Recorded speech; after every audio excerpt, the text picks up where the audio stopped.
I'm Jenny. Thanks for watching Doing Life with Jenny. As always, we have the foster dog, Ned. If he starts disappearing from the videos, that means he got adopted. And today we're talking about my side hustle jobs. Stay tuned.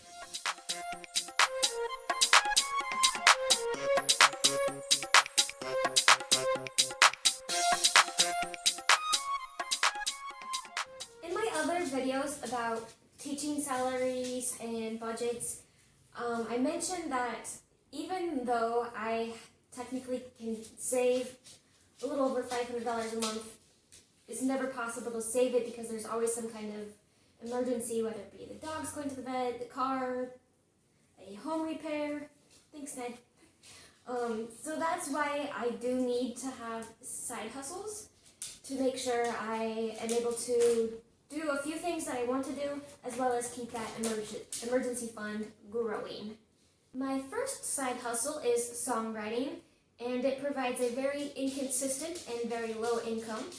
I released a music album, I think in the year 2015. I'll link it in the description box below. But basically, if someone streams it on Spotify, Google Play, or whatnot, I make like 0.002 cents or something close to that. And then, of course, if someone buys the song, I make a little bit more. I wrote a Christmas song that Hallmark put in one of their Christmas movies. I'll also link that below. I co-wrote it with a lady named Colleen from Canada. And so basically, every so often, I get a small check for my songs. I never know when it's going to be, so sometimes like, oh, okay, I have enough to treat myself to dinner tonight. Nothing fancy, nothing that will pay the bills. Just like a nice little surprise check once in a while. My second side hustle is creating teacher resources for a website called Teachers Pay Teachers. I'll also put their link in the description box below. And basically, if you're not familiar, teachers or anyone for that matter can create resources so that teachers can buy them. Teachers Pay Teachers does take a cut, but I think overall it is worth it in the long run. The only thing is it takes a while for people to know that your store exists.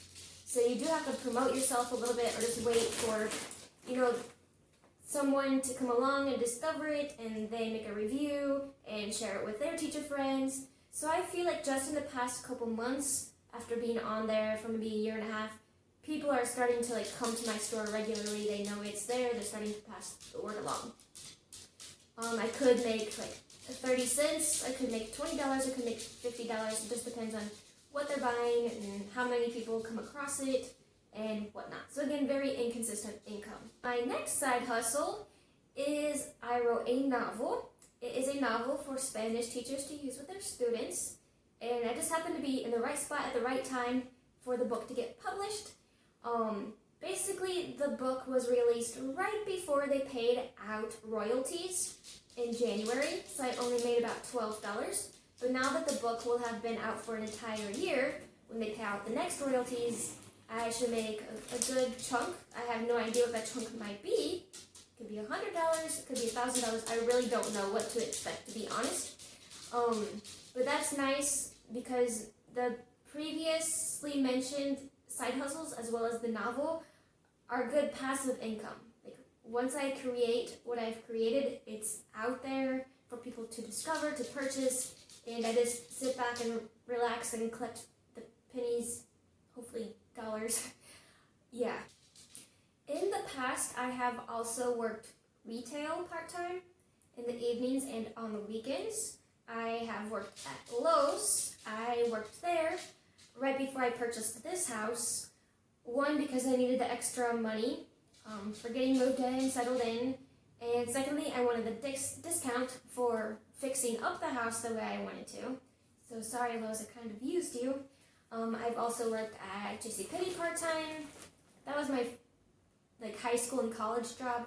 But I also went back as a teacher when the furnace and AC went out, just to be able to pay that and not have to go into debt for a long time to take care of that. But I realized that is no longer for me. I like to have my evenings and weekends when I want to have them, not when somebody else says, hey, you need to come in.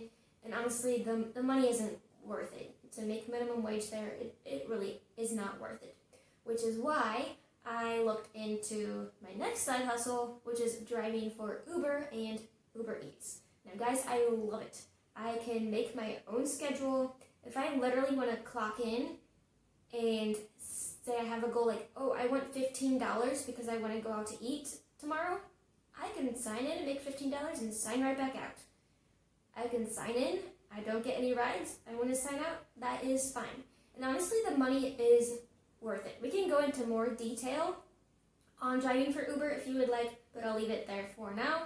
But I kind of set my own financial goal based on what my needs are, but I usually try to shoot for $100 per week on average, even if I don't need any money per se, just so I'm building up my emergency fund even more. Finally, the side hustle that is both most worth it and least worth it is having a roommate or renting out one of the extra bedrooms for Airbnb. Airbnb can make a steady amount of income. However, I did find it a little annoying that like every day or every other day I had to wash the sheets and scrub the bathroom. Even if the bathroom looked clean, like it's just courtesy to wipe everyone else's little germs out before the new guest came over. But a roommate, definitely very easy, very consistent income. The only thing is having a roommate, right? And dealing with their little quirks or bad habits, but it is easy money. I would suggest if you have an extra bedroom, you really think about it. If you're not crapping money, definitely look into it. So there you have it. Teachers, if they're single, cannot survive on just a teacher salary. The side hustles are quite necessary, unless you're just swimming in credit card debt. But that's not how I roll. Okay, ciao.